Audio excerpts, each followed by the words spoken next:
Welcome to motherfucking Detroit, goddammit. Well, shit. And as you are waking up this morning, the buzz across the nation is about what happened last night near the end of the shot game at the Palace. Pretty disappointing. Well, and shocking. There's going to be fines with this one because fists were flying. It was a scrap when players and coaches got involved in this scuffle. Some of them kicked out.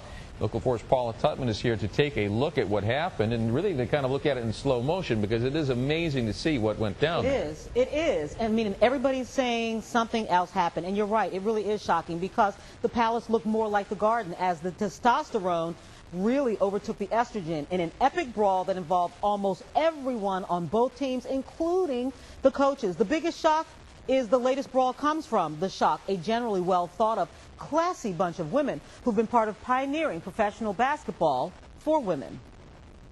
I got you. Oh, stop. Go to bench. That's the voice of head coach for the LA Sparks, Michael Cooper, trying to stop the fist from flying. But to see what started the brawl, go back about 6 seconds before the end of the game. LA sinks a critical foul shot to bring the game within 3 points of winning. You see, right here, Sparks' Candace Parker gets tangled up with shock Plenette Pierson. Parker falls to the ground and Pierson charges right into her. Cue fisticuffs, no hair pulling or snatching earrings, just plain brawling. The team jumps in, the LA coach tries to stop the fight.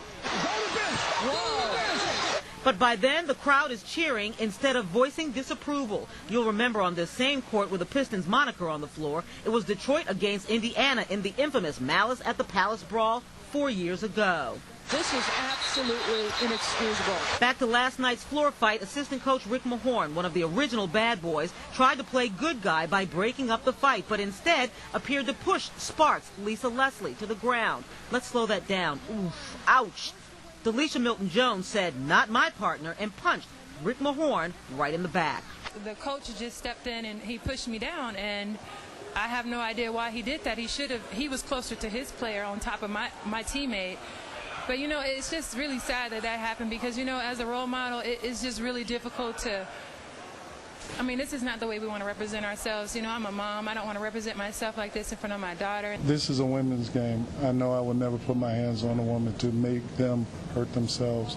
I was trying to protect the whole game, the integrity of the game. The WNBA is very special to me because I have 4 daughters. I don't even raise my hand to them, and I would never push a woman. I love this game too much. There was an injury. Shock Cheryl Ford had to be removed from the court in a wheelchair after a knee injury. Even the LA Sparks coach Michael Cooper says he does not believe Mahorn deliberately pushed Lisa Leslie to the ground. Mahorn says it was not a push, but more of a block.